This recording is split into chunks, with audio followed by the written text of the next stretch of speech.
أعوذ بالله العلي العظيم من الشيطان اللعين الرجيم. All right.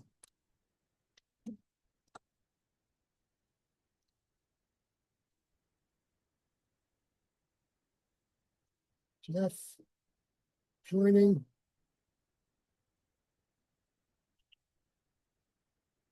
Hassan. Hussein. What do you think?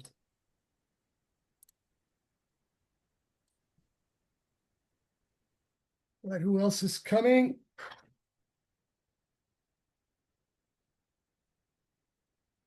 Not everybody? Looks that way.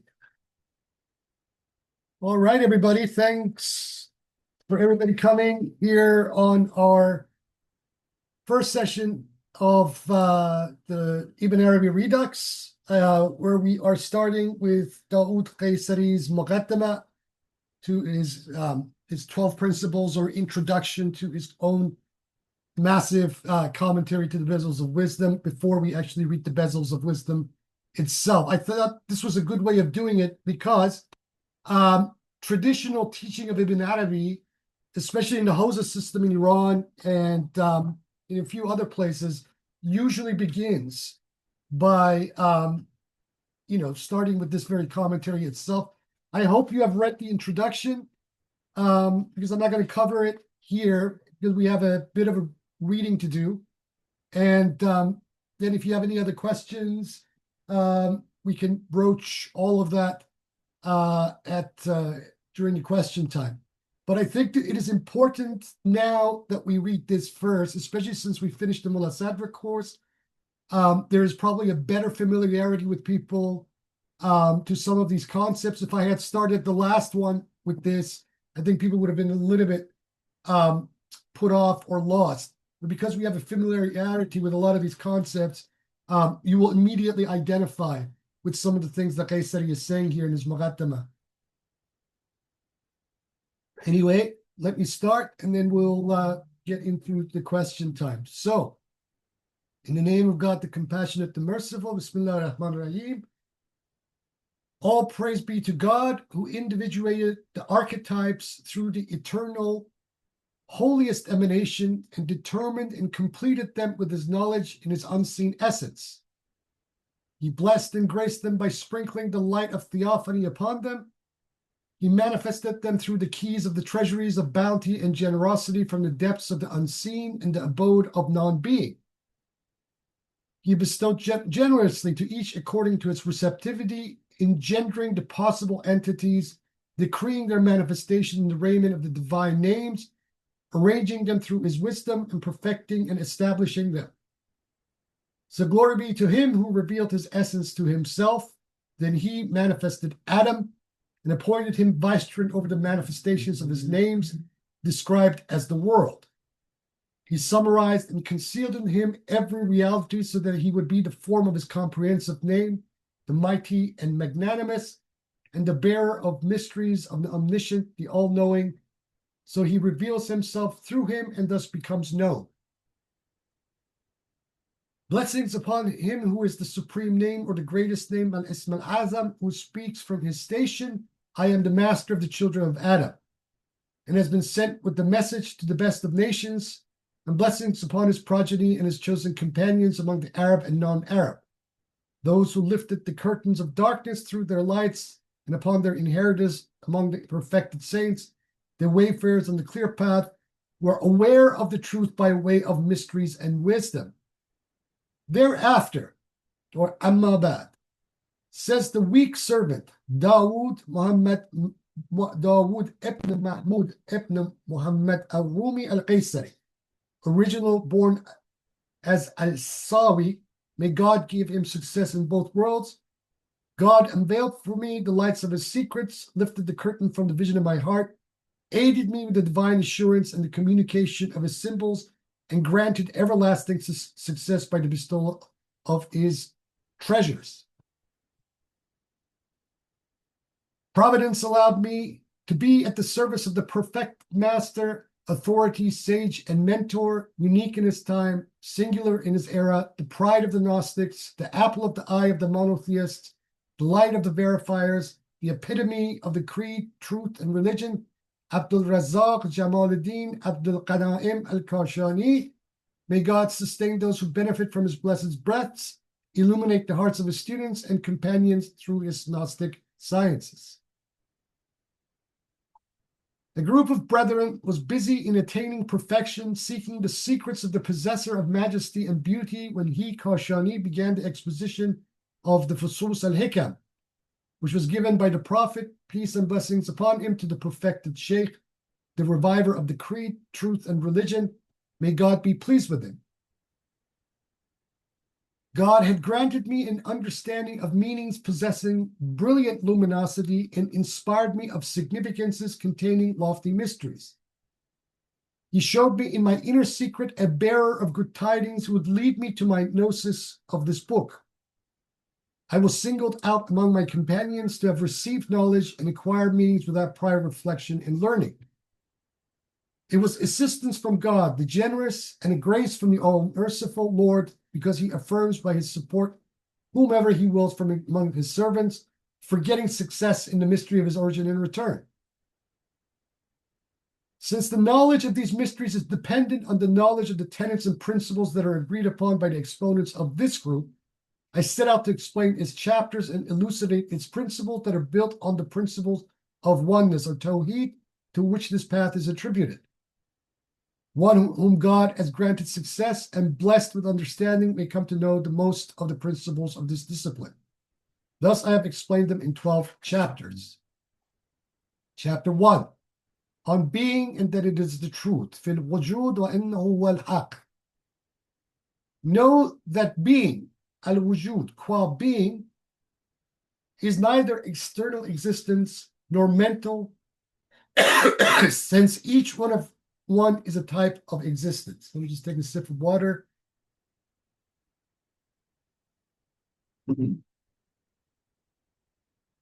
Being itself is not conditioned nor is restricted by either absoluteness or restriction. It is neither a universal nor a particular, nor categorized by generality or particularity. It is one, but not with the oneness superadded to its essence, nor a multiplicity. Rather, each one of these accompanies being in accordance with its respective degrees and stations, indicated by the verse, raiser of ranks, possessor of the throne. Rafi darajat dhul arsh.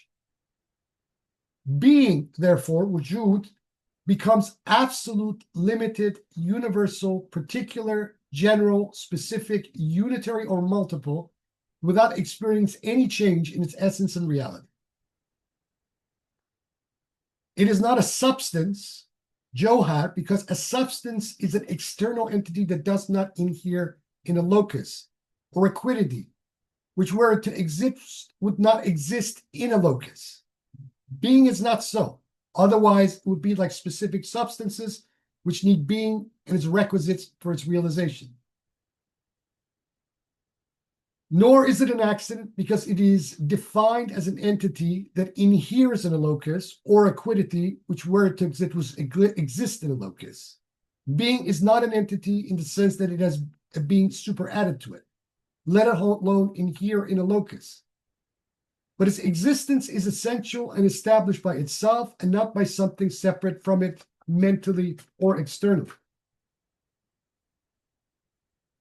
Additionally, if it were an accident, aras, it would subsist in a locus that essentially preceded it in existence and result in the existence of the thing prior to itself.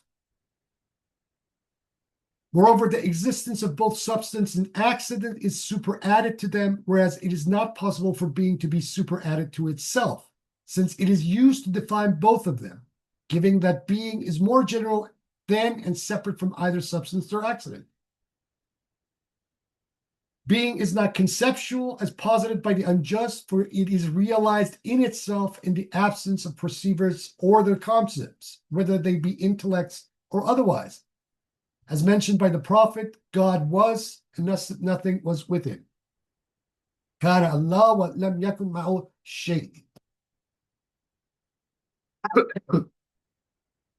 A reality that is conditioned by association rationally and conceptually does not entail that it is unconditioned by anything as well. For it is not a mental attribute such as necessity or contingency with respect to the necessary and the contingent. It is the most universal of all things because of its universal prevalence and embracing of quiddities, even to the extent that it presents the ideas of absolute and relative non-being when contemplated in the mind. The mind distinguishes between the two, namely the impossibility of one and the possibility of the other. Since that for which existence is possible, its non-existence is also possible, and other such propositions. Being is more manifest with respect to its realization and its destiny to the extent that it is said that it is self-evident, although it is more hidden than everything else with respect to its quiddity and reality. If you recall from the very first proposition in Monasadra's Wisdom of the Throne. The most knowledgeable in creation spoke the truth when he supplicated, "We have not known you as you ought to be known."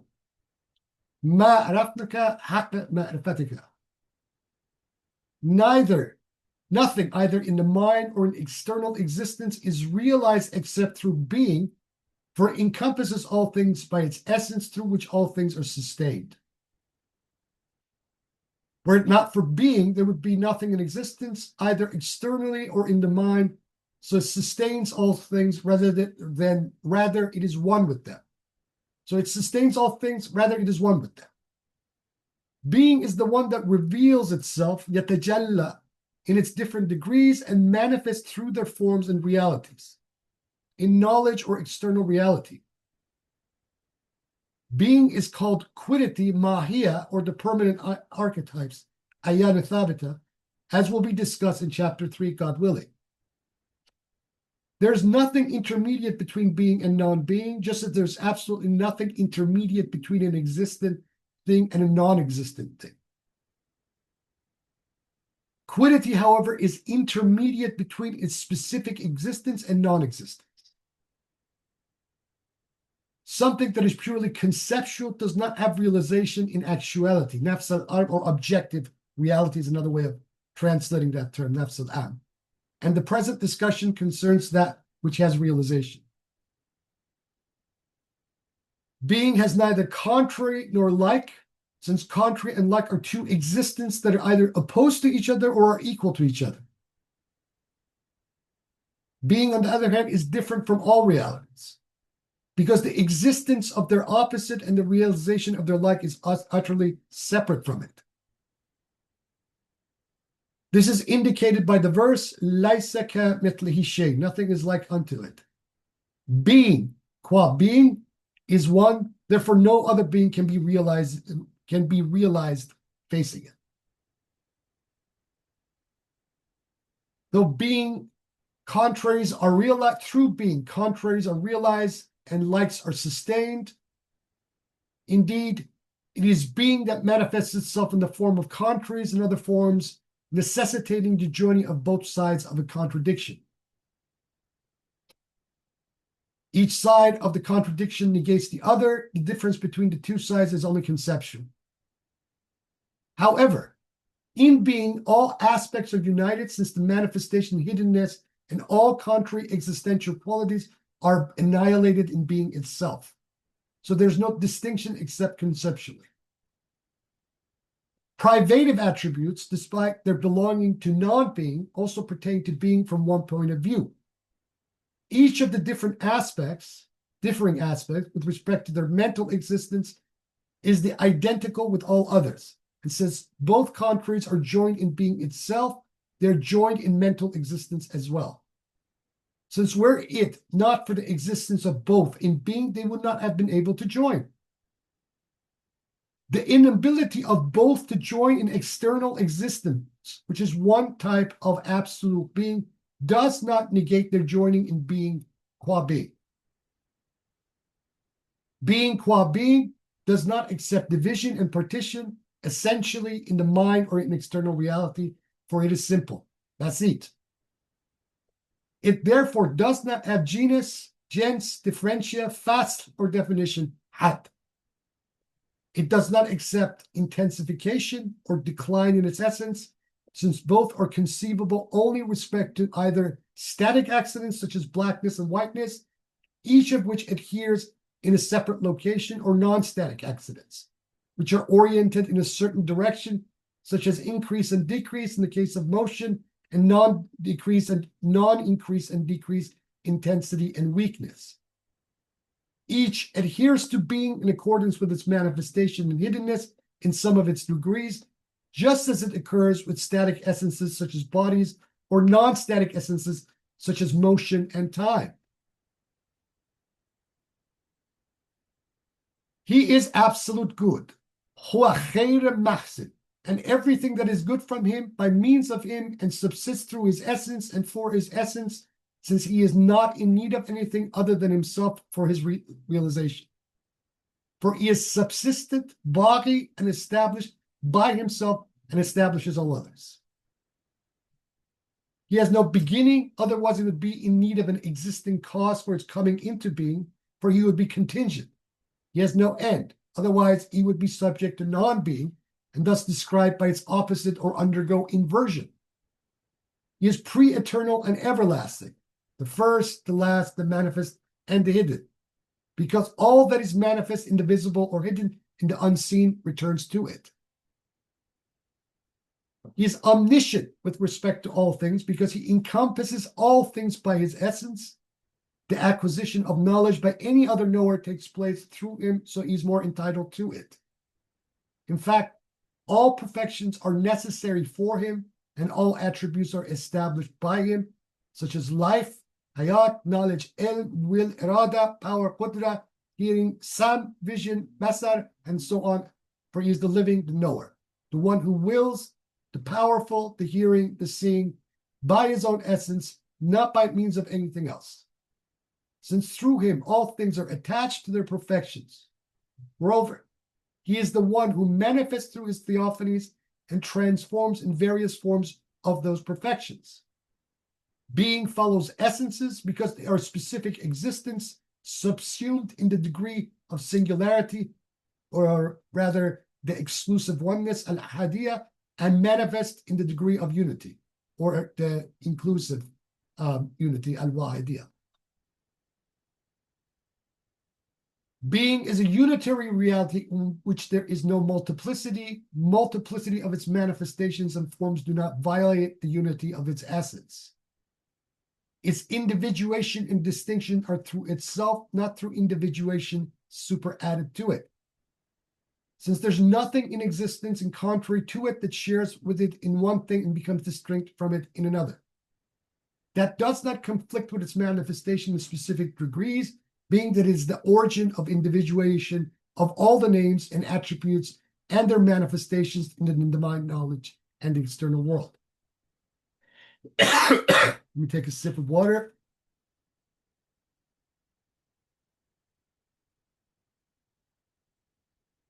His reality is not a oneness that contrasts with multiplicity, but is the origin of the unity that contrasts with multiplicity. It is identical with the singular essence as well as the unity of the names that contrast with multiplicity, which is the shadow of that original unitary essence. It is also identical with it from one perspective, as we will explain, God willing. Being is pure light. وَهُوَ نُورَ مَحْسِن. Since all things are perceived through it, it is manifest by itself, and through it, things are made manifest. Being is the light of the unseen heavens, the spirits, the heavenly bodies and forms, because all of these are realized and exist through it. It is the source of all spiritual and corporeal lights. The reality of being is unknown to other than it. His reality cannot be expressed as the becoming, cone, or occurrence, usul, or realization, tahaqquk, or subsistence, thubut. If the verbal noun is intended, since all these would then be necessarily accidental, aradi. If, however, what is meant by these terms is the same as what is meant by the word being, wujud, then there's no dispute, in the same way that God's folk have used the word the becoming or cone to mean existence of the world. In that case, being would not be any of these, whether they are substances or accidents, as just mentioned, nor can its reality be known, even though it is knowable with respect to its aseity. Verbal definition must take into account general usage of the term in order to be useful. Being, wujud, is more widely used than becoming and the others. General being that expands al-wujud al-mumbasit over the permanent archetypes of the ayana thabita in the divine knowledge is a shadow of the essence, since it is qualified by generality. Similarly, both mental and external existence are shadows of that shadow due to the compounding of limitations referred to by the verse, "Have you not seen how your Lord has extended the shadow? And if he had so willed, he would have made it stationary." He is the necessary being, the truth, the glorified, the most high, subsisting in himself, giving subsistence to others, described by the divine names, qualified by the attributes of lordship, called upon by the prophets and the saints, the guide of his creatures to himself, the summoner of his manifestations through his prophets to the source of his union and the degree of divinity. He has announced by their tongues, he is through his absiety with everything and by his reality with every living thing. He has also indicated that he is identical with all things by saying he is the first, the last, the manifest, the hidden, and he is aware of all things. His being identical with all things is by manifesting himself in the raiment of the divine names, both in divine knowledge and the external world. His being other than them is through his invisibility in his essence, his exaltedness by his attributes over all deficiency and dishonor, his transcendence from limitation and specification, and his being sanctified from the characteristics of origination and creation. His engendering of things and becoming hidden in them while manifesting himself in them, and his annihilation of them at the greater resurrection is his manifestation of his oneness. His overwhelming them through the remover of their individuation and their marks, and making them dispersed, as in his words, "To whom does sovereignty belong today? To God, the one, the compeller, al-wahid al-qahhar. And everything is perishing except his face. Kullu shayin halik ila wajh." In the lesser resurrection, things are transformed from the visible world to the unseen, or from one form to another in the same world. Qualities are the forms of his perfections and a manifestation of his names and attributes. They first appear in his knowledge, then in actuality because of his love for manifesting in signs and raising his banners and flags. Multiplicity is due to forms, whereas he possesses real unity and everlasting perfections. He perceives the realities of things in the way that he perceives the reality of his own essence, but not by another faculty such as the first intellect, etc. Since these qualities are actually identical to his essence, even if they are other than him by way of individuation. Others do not perceive him, as mentioned in the verse, "Vision does not perceive him, but he perceives all vision, and their knowledge cannot comprehend him, and they do not regard God with true due regard. And God warns you to beware of him, and God is most kind to his servants. He has apprised his servants of this as a kindness and mercy, lest they waste their lives in that which is impossible to obtain. Therefore, if it has become clear to you that being is God, al-haq, or the real, then you would understand as saying he is with you wherever you may be. And we are near to him than you are, though you do not perceive.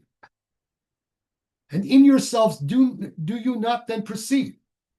And he is God in the heavens and the God on the earth, and God is the light of the heavens and the earth, and God encompasses everything, and I am his hearing and his seeing. The mystery in the prophet statements, if you were to extend the rope to the lowest level of the earth, it would reach God.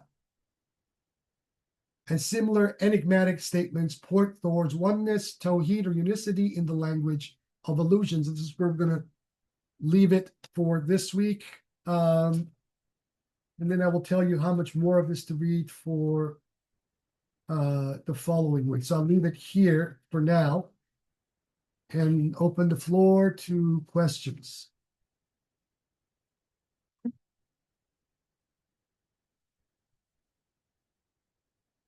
I personally find this a far more compelling delineation of the primacy of being, at least in its articulation, maybe not in its final argument, to the one that we read in the Wisdom of the Throne.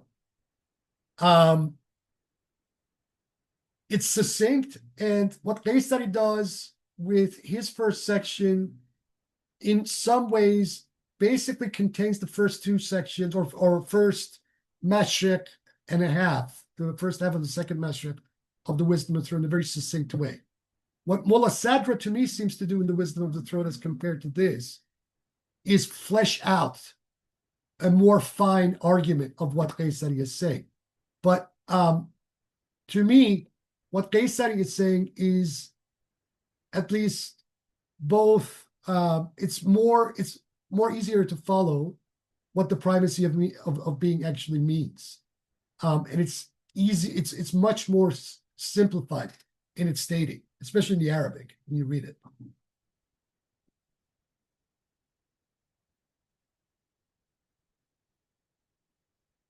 Who wants to go first?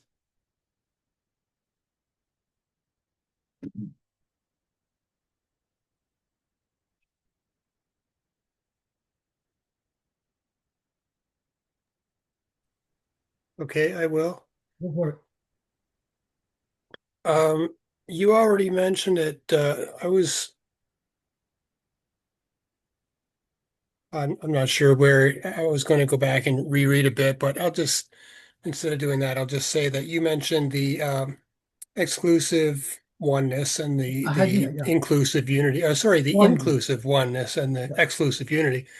And that's great, because I was going to ask you about that. That's exactly what I saw there. And from that point on, all I could see was the greatest name all the way down for the rest of that bit. So I wanted to mention that.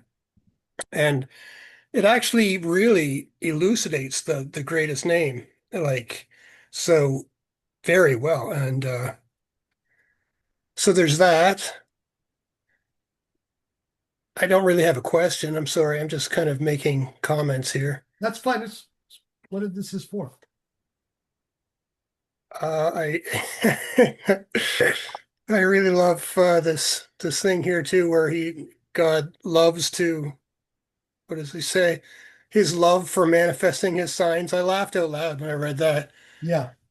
I don't know, his love for manifesting his signs and raising his banners and flags. So that was funny. And I really enjoyed also where he went from talking about being, everything was being, up until a point, and then suddenly he switched to the pronoun he, him, he. So he went from, as it mentioned in the footnotes, the philosophical concept of being to the theological concept of, or I shouldn't say concept, but for God. Yeah. And that was a very stark difference there, which was pretty striking, and I enjoyed that very much. Yeah. Let me make a bracketed comment. About 30 years ago, Michael Sells made a very compelling argument in a book and an article that he wrote. I have the book. It's called The Mystical Languages Unsaying. It's a very, very good book. And he made the very credible argument that in translation, hua, the masculine pronoun, does not necessarily have to be translated as he, especially when we're translating Ibn Arabi and his commentators.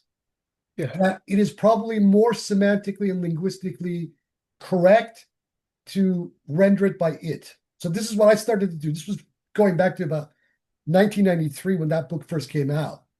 And so I've been doing that in my own writings and translations. I very rarely, unless we're talking about an actual locus of manifestation that refers to either the insan kamel or whatnot, will I ever render, the pronoun hua as he. Mhm. But even in the academy, with people like Mukhtar Ali, they continue to use that. And I don't understand why Sells's argument, which is a brilliant argument, and he argues this extremely well. And he was supposed to have done he proposed to do a poetic rendering of the Bezels of Wisdom, and offered a poetic rendering of its first chapter in that mystical languages of unsaying itself. And I find Sells to be far more switched on about the semantics of Ibn Arabi than even Chittick in that sense. Even though Chittick at the time in the 90s was generally recognized to be the ultimate Ibn Arabi scholar. It's not the case anymore. But this didn't catch on. And so even in the university system of now, with people like Muhammad Ali, Muslims especially, they insist on continuing to translate this pronoun with the gendered form. So when we are talking about haq in these texts, whether we're talking about Qaysari's introduction year or when we get to the fusus itself, have this in the back of your mind that these translations, gender translations, obscure the intentions of the authors very seriously. In the original Arabic, because of the multivalent use of pronouns and their inherent meanings, these things are recognized immediately. I mean, Qaysari or Ibn Arabi or multiple other of these authors would immediately understand that when we say huwa or when we use the pronominal masculine particle, we're not actually talking about gender, right? This is understood. But in English translation, this is rarely glossed, right? I will continue to read these texts in the way that they have it translated, but I think it's a good idea for all of us to have this in the back of our mind. Yeah. Right? Because one thing that we want to do is not, first of all, we want to get away from an anthropomorphic conception of God. And if we are to formulate God, we want to start to get into a theomorphic rather than an anthropomorphic conception. And theomorphism is a totally different idea than anthropomorphism. But these sorts of translations obscure that. What Sells proposed 30 years ago should have caught on, but it didn't. So here we are. Right. Right. Okay. Excellent. Yes. When I say he, I render it and Yeah. for myself as well, of course. Yes, I agree. So it's just um, an old habit, I guess. All those We men all do. writing all that stuff. This is the problem of language, is the problem of translation. But I made a very conscious decision about 20 years ago. I was not going to follow that convention anymore, you know. Right. So whether it wasn't my own writings or the translations I do, I am usually consistent. Unless I'm actually talking about a locus, a human locus, I will not use either of the two gender pronouns. Right. Although I have to say, I find it funny that watching some people on like YouTube personalities talking about God, even women I'm talking about, they don't seem to necessarily mind in some cases, gendering God as a he or a him. It's And a conditioning, bro. I mean, this is the cultural condition. But when we enter the realm of esotericism and mysticism, if we really want to reach out and taste these concepts beyond any kind of theological programming, I think we would serve ourselves much better to at least, if not outright change our pronouns, then at least have them become amphibulous in a sense. yeah, I think this would serve us better. I mean, in a theological setting, yeah, sure, whatever. But in a metaphysical setting, when we're talking about being as God, being qua God, I think the it is probably a much better way of looking at it. Because just remember that the it then encompasses everything. It is not either this or the other. It is both poles simultaneous. right. Okay.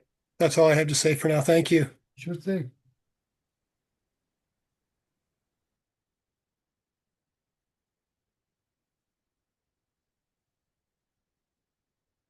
Riaz, Nate. Yeah, I think I'll go. This was interesting. This is the first time I've read Qaysari It's simultaneously both very dense and at the same time, I also do think it is a good introductory explication. I can see why the houses would start with this. I did have an evocative moment when I was reading on page 31, the paragraph that begins with, I think it's a privative attributes, despite their belonging to non-being, also pertain to being from one point of view. Yeah. Each of the differing aspects with respect to their mental existence is the identical with all the others. And since both contraries are joined in being itself, they are joined in mental existence as well. When I was reading that, that actually evoked another thinker to me who is not Islamic. It evoked Nicholas of Cusa and his Coincidentia Oppositorum. Yes. Yep. And I always thought of him as maybe a little bit of a watered down Christian Ibn Arabi in some respects. Probably, yeah. Yeah. Yeah, that's exactly what it is. It's talking about the Coincidentia Oppositorum. In fact, Qaysari uses the term Jama Bain Datain, which is the equivalent to Coincidentia Oppositorum in Arabic. Okay. So yeah, that terminology is used. But when I read this particular paragraph, it evokes again the first paragraph of the second proposition of the first Mashra of the Wisdom of the Throne. Yes. So make of that what you will. But one thing that evokes here, right? Each of the differing aspects with respect to their mental existence is the identical with all the others. And since both contraries are joined in being itself, they are joined in mental existence as well. The implication, therefore, is that from one level of examination, mental and actual existence don't have a boundary. Right. Yeah, that was the conclusion that I was drawing as well. I was seeing it, perhaps the best way to put it is we're looking at the same reality, the same being, but we're seeing it through different lenses or as different layers of the same phenomenal experience. Yes. And one of those perceptions doesn't necessarily negate the other. It is merely a different vantage point. We're still talking about a whole, a gestalt. Yes, 100%. So then the question of actuality and virtuality itself becomes a relative question from one perspective. Right? Yeah, exactly so. I remember when we were reading Mullah Sadra, and he discussed in intricate detail being as physical reality, but then he went on to discuss mental reality and how it has its own sort of reality, whereas our everyday cultural way of thinking about it is the mental is an epiphenomenon of the physical. Yeah. In maybe a simplistic way. Well, extremely simplistic. If you ask a lot of philosophers of mine, I've talked to a few of these guys, to even explain and define what an epiphenomenon means to them, right? They can't come up with a concrete answer to this. Right. So what ends up becoming, I mean, one of them I spoke to about 5-6 years ago said something to the effect that, well, an epiphenomenon is like, you're at home and watching a TV program, say like of a cartoon. Is the cartoon real in that sense? And it's like, well, this doesn't explain what a phenomena that is that is beyond the physical phenomena means. So what if I'm sitting at home watching a TV screen of a cartoon? Are you saying that epiphenomena occupies the same kind of fictional ontological status? And he couldn't come up with an answer to me. Right. None of these folks really can. And it keeps pushing the question backwards, if anything. Yeah. I also thought on the same page, no less, there was a lot on this page that stuck out at me. Through being, it was a little bit earlier than the previous quotation, through being, contraries are realized and likes are sustained. Indeed, it is being that manifests itself in the form of contraries and other forms. And this also evoked, I think, some of our last conversations in the last class, particularly your penchant for Marxist dialecticism, I think. In a sense, he's saying reality is dialectical by virtue of this oneness of being. There you go. Boom. Yes. Yeah, I think that's very cool. And I do like how that opens up discussion to later philosophers up to and including Marx and Marx's interpreters. 100%. That's why I think that it is possible to put these two completely oppositional traditions in a sort of meta-historical or meta-philosophical dialogue, Right. right? Because from the point of view of, say, someone like Qaysari and even Arabi and this whole entire Akbarian perspective, what is materialism ultimately, but what something that is transparent to the real already always? It's just the phenomena of the real itself. Right. We're not discussing materialism in any kind of reductive sense that some very superficial materialists do. And In neither fact, was we're talking Marx. about it as And right. neither was Marx for that matter. Right, exactly. I think Marx was far more profound than a lot of those folks that we call materialists. Yeah. And I think the fact that we can finally talk about materialism in a sense as one layer of understanding the sacred in a Boom. non-reductive fashion. 100%. This is why I find traditions like the South Indian Tantra so important, because this is the perspective they come from. They're not Vedantists. Right. They don't reject the material world. They completely shun that perspective. Right. Look at the universe and matter, especially as part of the layered body of the Shakti, or the Right. Parashakti or Mahashakti, the supreme goddess. Yeah, I don't know as much about that tradition as I would like. I do know that the Kashmiri Shaivas also do have that kind of paradigm Yes. as well that they work in. They're also a tantric tradition, obviously. Yes, yes. Well, this is great. I'll sit back, let somebody else take over. This is awesome. I love this stuff. Yeah, especially Yeah, when me we're in too. dialogue with each other. Yes, absolutely. Thank you. You're welcome.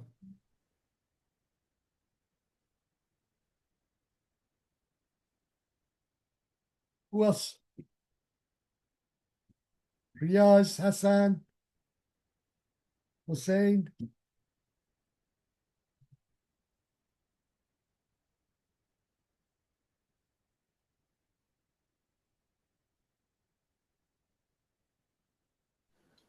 I have a couple of just like baby questions. That's what I could come up with, but there's just things that have come up a few times in the past. I always, my mind just gets kind of stuck on them.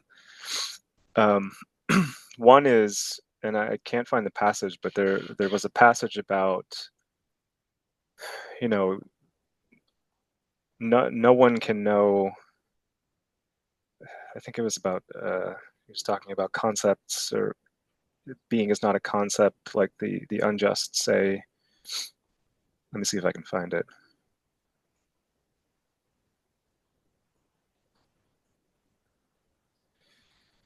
Yeah, being, this is on page 27. Being is not conceptual as posited by the unjust, for it is realized in itself, in the absence of perceivers or their concepts, whether they be intellects or otherwise. So these kinds of statements about, like, or even just in the very beginning, the idea that being is neither absolute nor relative, because even absoluteness paradoxically is relative to relativity. Exactly. And the title of that book you mentioned is interesting. The languages of unsaying. Yeah. You know, I'm thinking about how, like, we get to a point where we're talking about a thing that, by virtue of talking about it, relativizes it, even when we talk about it as being absolute. And in this paragraph, it's like it exists even when there's no one to perceive it. Well, how?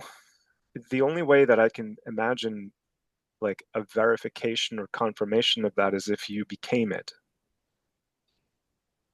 And you know, otherwise it's like, it seems more reasonable to say, like with the Ismailis, I think that it doesn't even exist. Like this, right? They say like God doesn't even exist. It has neither non-existence nor existence, because you can't say anything about it.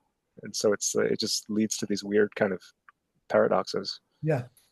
Weird kind of dialectical paradoxes. My only beef with the Ismaili cosmology is that we end up in certain places with vacuum fallacies. Whereas this, I think, fills a lot of that up. It still resonates a lot with some of these early Ismaili cosmologies, especially Sajistani. and Germani, who were probably the most sophisticated of these earliest Malay theosophers. But this transcendent Godhead that is just beyond everything and cannot posit anything and cannot talk about it and cannot predicate everything from it, is awesome. My apophatic side salivates over this stuff, but there's something missing in the way that these guys explain this. It makes at least a lot more, let's say, optical sense about what we're talking about.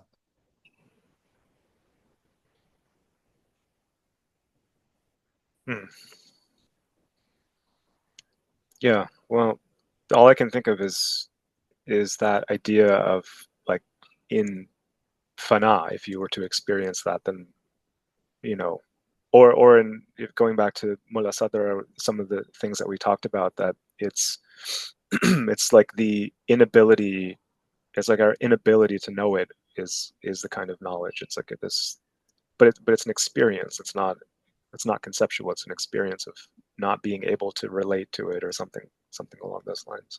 Hence why the sixth valley, right, is what? The valley of Hayra, valley of bewilderment, after which is the Fana and Baqa, right? So without the Hayra, we cannot know anything.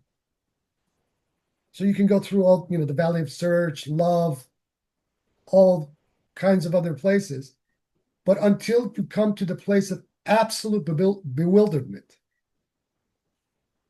you do not taste the real in its fullness. And that is what wujud is, how Ibn Arabi himself defines it. And what he told us again and again, as we will read again when we start on the text of the fusus proper, where the Gnostic needs to stand perpetually in a state of absolute bewilderment. You cannot linguistically map it out. God cannot be, or God being the real, however you want to term it and name it, cannot be figured out.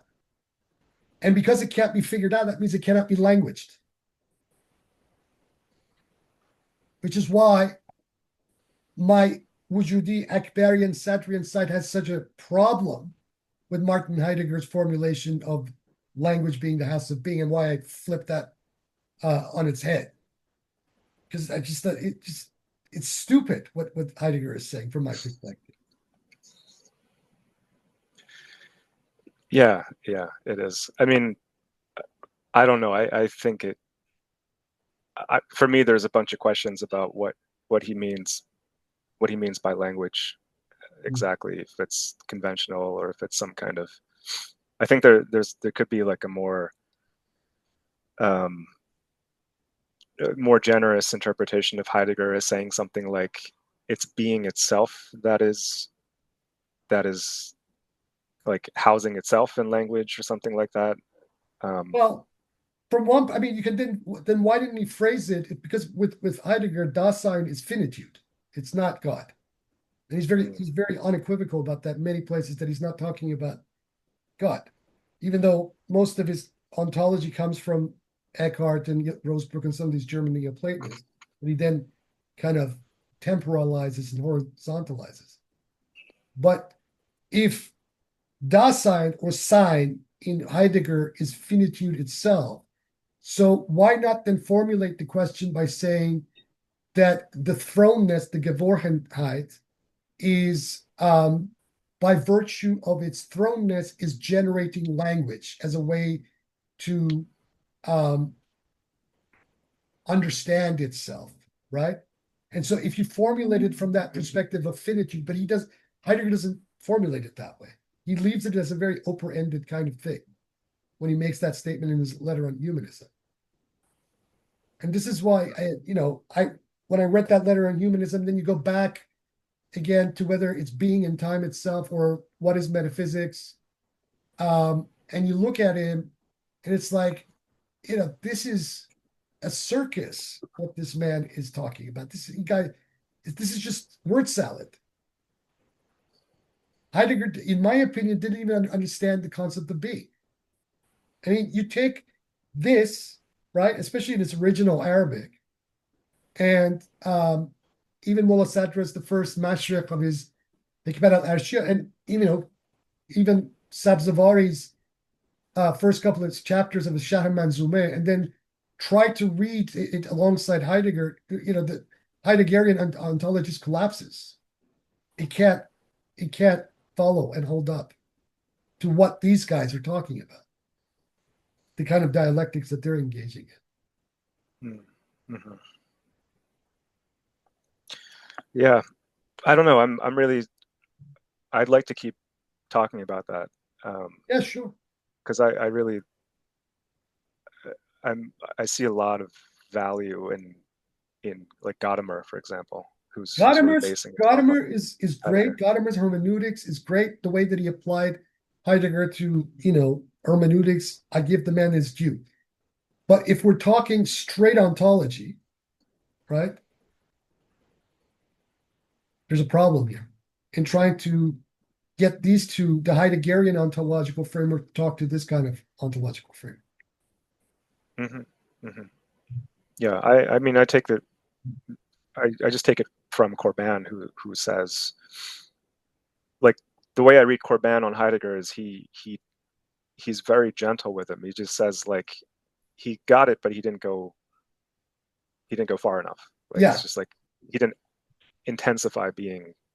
Well, I mean, look, Corbin was being very generous to Heidegger in that final interview he did with Philip Nemo, just a few months out from his own passing.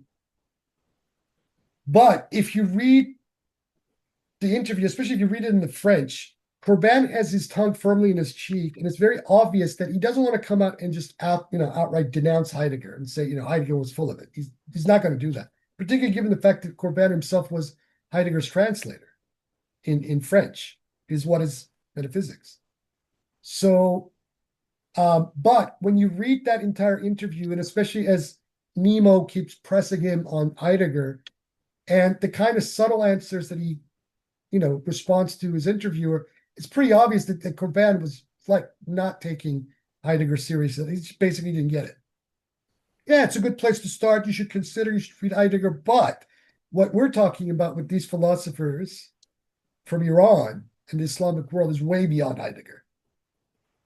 Right? So Corbin is very subtly nudging us to understand that, Heidegger's ontology is flat. It's a flat sign, whereas these guys are a very animate, holographic, vertical Dasein sign. Yeah. Mm-hmm. Such that Dasein, in a verticalized sense, would be the self-naming of the name, or the self-revelation itself. Knowing full well in its self-revelation, that would be Dasein from that kind of perspective. From our perspective. Yeah. Yeah, that's really interesting. I've been wanting to kind of like maybe find a synthesis. I mean, I don't know if, based on what you just said, if a synthesis is even desirable, but trying to. To me, it's not. I mean, I think it's just. I mean, I've been engaging with Heidegger. I have a love-hate relationship with him since probably 1989, when I first encountered his name from a friend, fresh out of high school, and it has just been a tug of war ever since. Because once I encountered these guys, it was just like Corbin being handed the Hikmat al-Ishraq by Massignon. Once you encounter this other stuff just looks like whatever,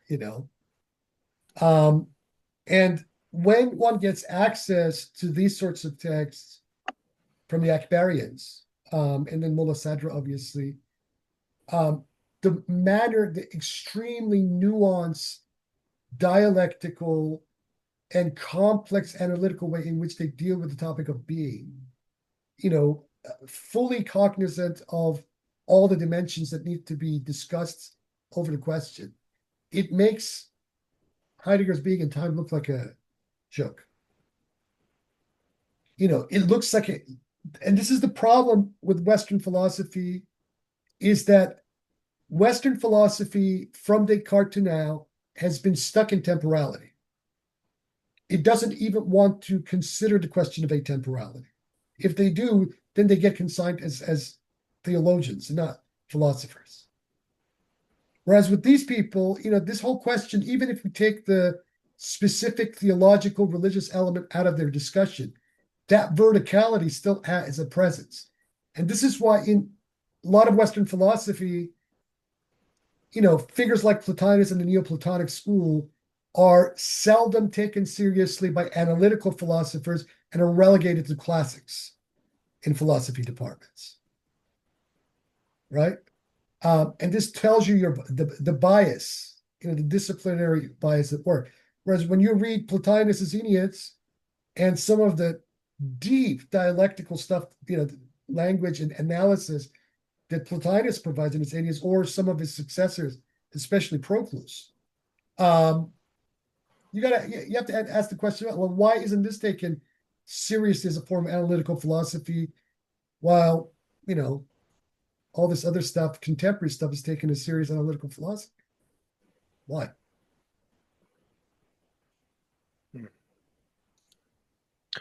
There does seem to be something about, or I guess it's just a question that I have about the idea in these guys and Heidegger and Gadamer on the historical dispensation of being, as he would call it. Like from this Plotinian and verticalist perspective, there still seems to be the need to speak to that somehow, like because there is a kind of dispensation at the temporal level, such that the way that the kind of hermeneutics that we're doing today of these texts is not the kind of hermeneutics that they were doing hundreds of years ago, like we talked about. No, but the hermeneutics that we're doing today, and especially the historicity of being that Heidegger's kind of hermeneutics introduces in itself, is a figment of Hegelian thought. So with Hegel, when you read his Phenomenology of Spirit, the absolute is a becoming at the tail end of a process. It's the sublation, it's the final sublation that happens, right? So we don't begin with the absolute, we end with the absolute. And so when you deconstruct the abstract language of Hegel, what he means by absolute is basically the formation of modern European civilization, the acme of, with him specifically German culture. So this is the problem with that kind of thinking, is that it is relativizing the absolute and then meaning very specific things by what the absolute is. Whereas with this philosophy, the absolute is the first principle. Everything emerges from the absolute, not the other way around. And the contradiction in Hegelian idealism is that absolutes, whether you call it an absolute or whether you call it reason, in the way that sometimes Hegel jumps back and forth between these two concepts in his phenomenology of spirit, then raises some very serious philosophical questions about what hermeneutics even means. I give you the fact that historicism or historicity in the kind of interpretations and tafsirs that we get pre-modern times is it's much more vertically aligned and doesn't consider the historicity of things in the way that we have in the last 200-300 years. That's correct.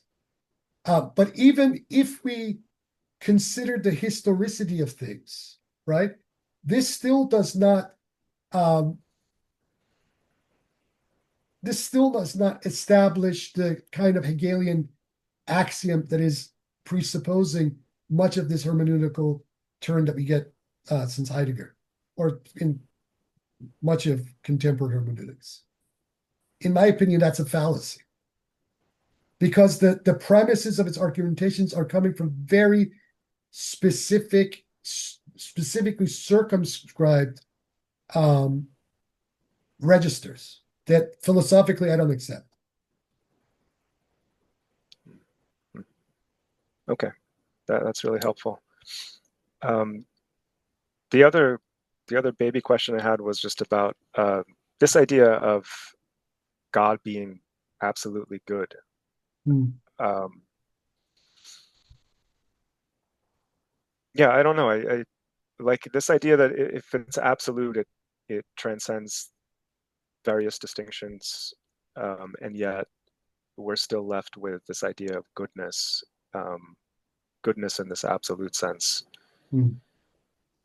I remember reading that somewhere in Toshihiko Izutsu's book on Sufism and Taoism that he says at one point for the Taoists, they actually will say it's neither good nor evil.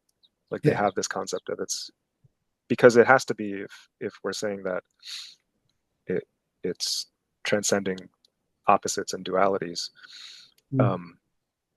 I just like from like how I would respond to someone who was like challenging this idea of like, well, why is it, if it's beyond everything, then why do you still say it's good? Why is it not something Just beyond them? remember when the Akbarians talk about Khair al-Mas, the greatest good, they're not meaning it from a theological perspective. This is a metaphysical one, right? And so what is the supreme good mean from that metaphysical lexicon? What it means is what basically Plotinus says in the Enneads, that the proof of the good is its outflowing.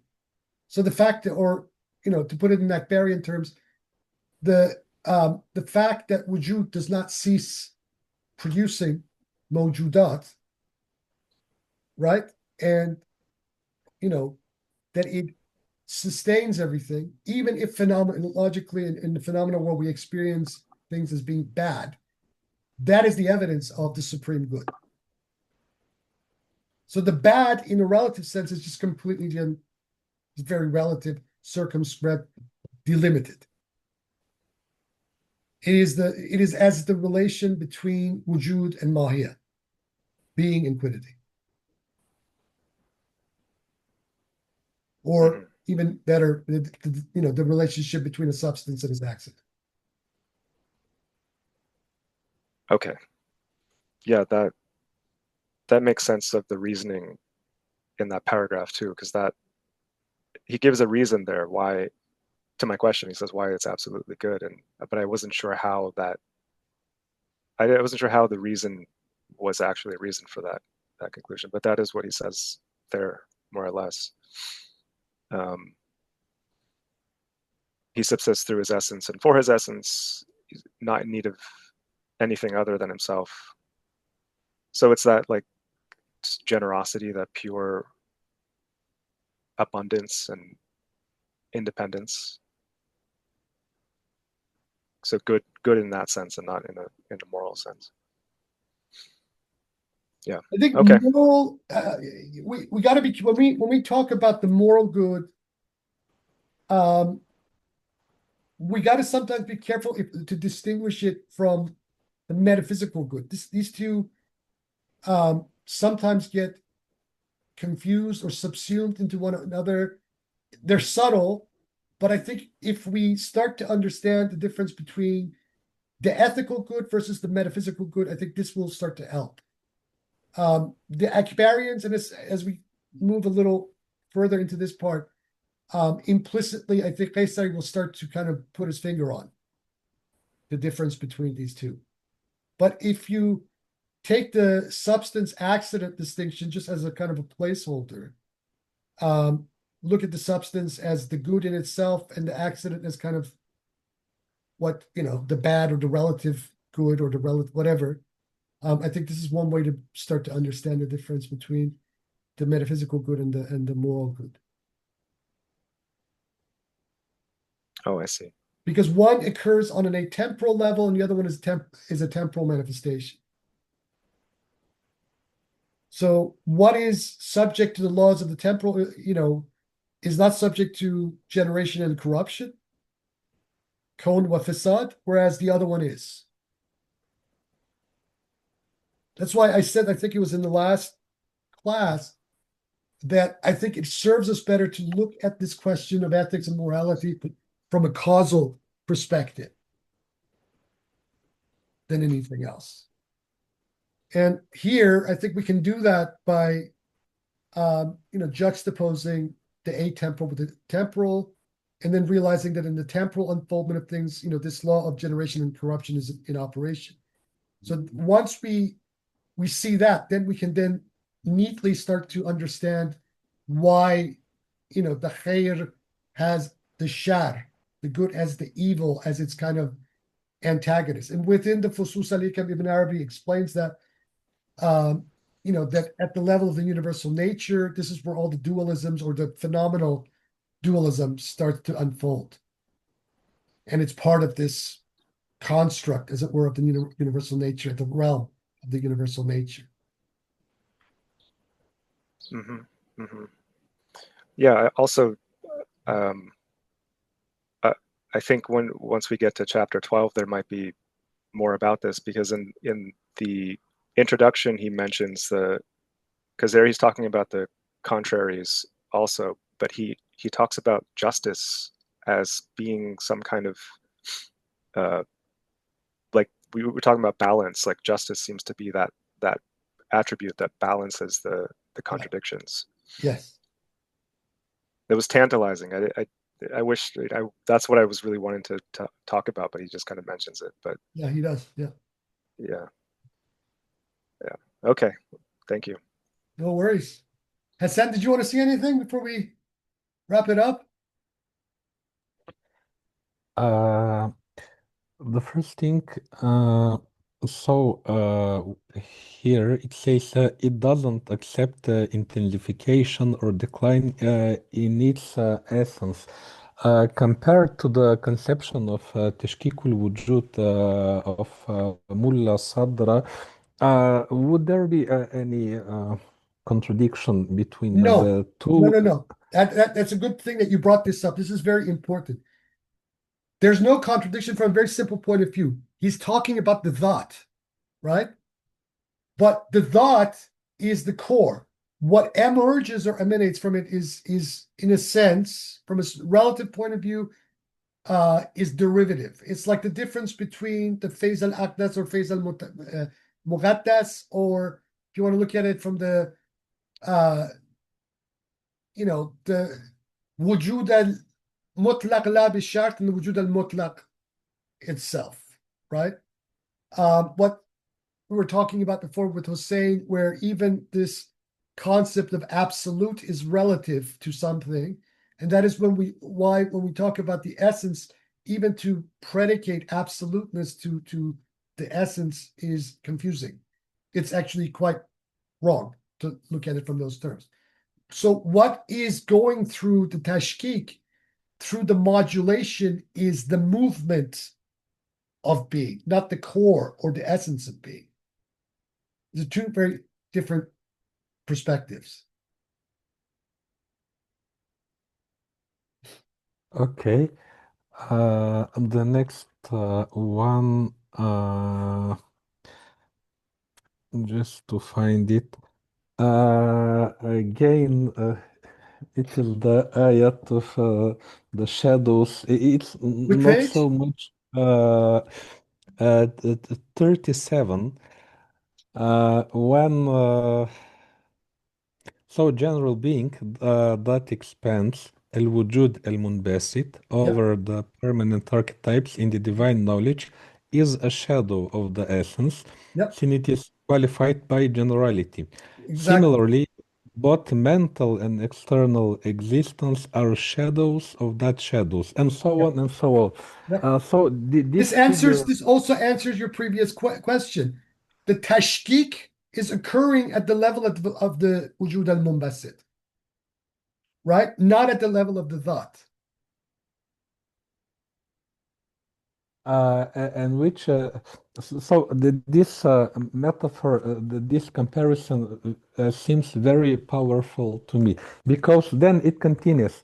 And for example, if you want to take the wujud munbasit can further divide it and conceptualize it into, and then it will be shadow of the shadow. Then take one of them further, you can conceptualize, and it will be shadow of the shadow, and so on. And so here we get to understand at least the way that this particular tendency of interpreting Ibn Arabi begins to understand what the ayan thabita even are, right? Because Ibn Arabi's way of treating this subject, whether in the fusus or the futuhat al-Makkiyah, lends itself to every conceivable kind of interpretation. But the way that these guys particularly begin to break this question down very carefully is very powerful, in my opinion, to understand what these immutable archetypal essences even mean. What level are they occurring? Why are they occurring? And then when we bring in Mullasadra, then we understand what exactly is modulating.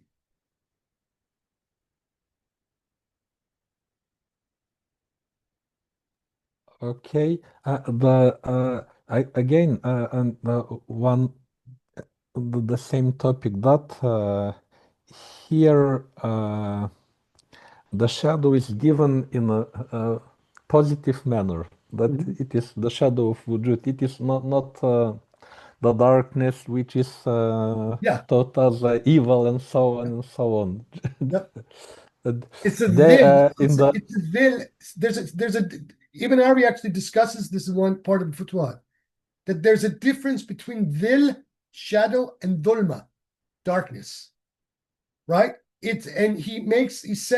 insinuates this in one of his poems, that a shadow of something does not automatically denote the darkness over something. yes.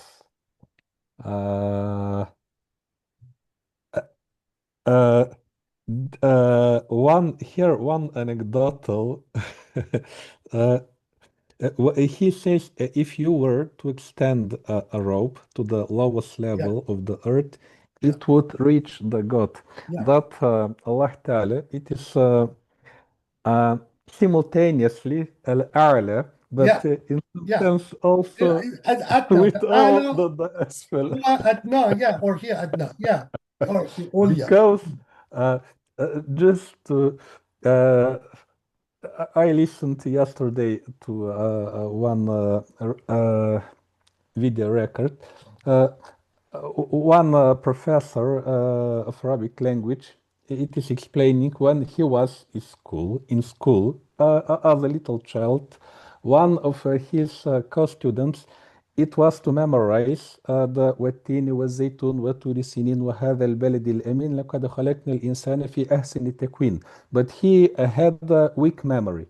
And then he continues, إن الله أسفل سافلين. That was the way the kid memorized it. Oh my God. The teacher becomes That's serious. hilarious. He finished.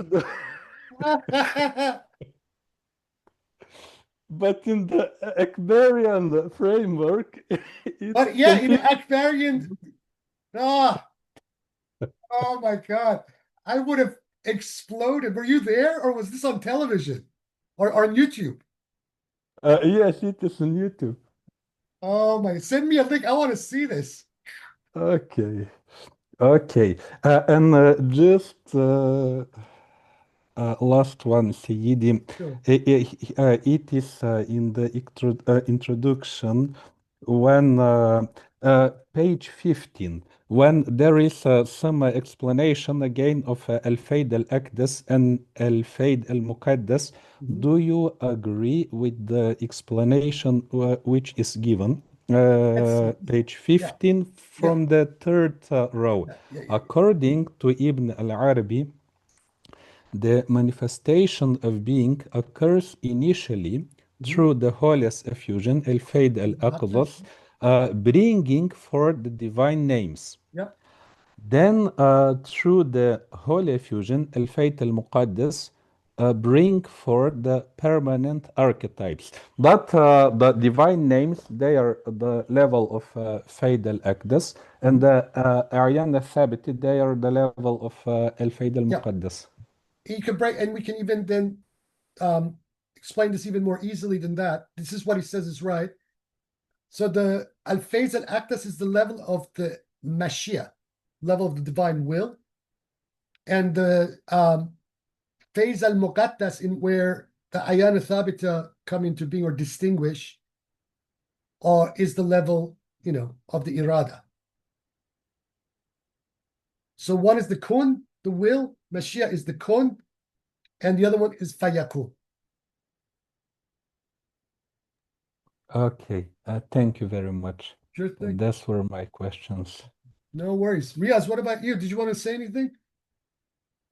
No questions today. Okay. All right. So let us finish this section for the next session.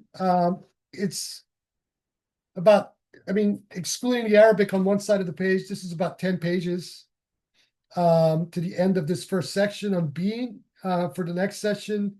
And so that would put this section 1, the first proposition, out of the way. And then the week after that, we'll start to move into the second one. So let's call it a day for today until next week. Everybody here is in the Sohrawardi class. So until next Saturday, when we meet again, everybody be well. Yahak.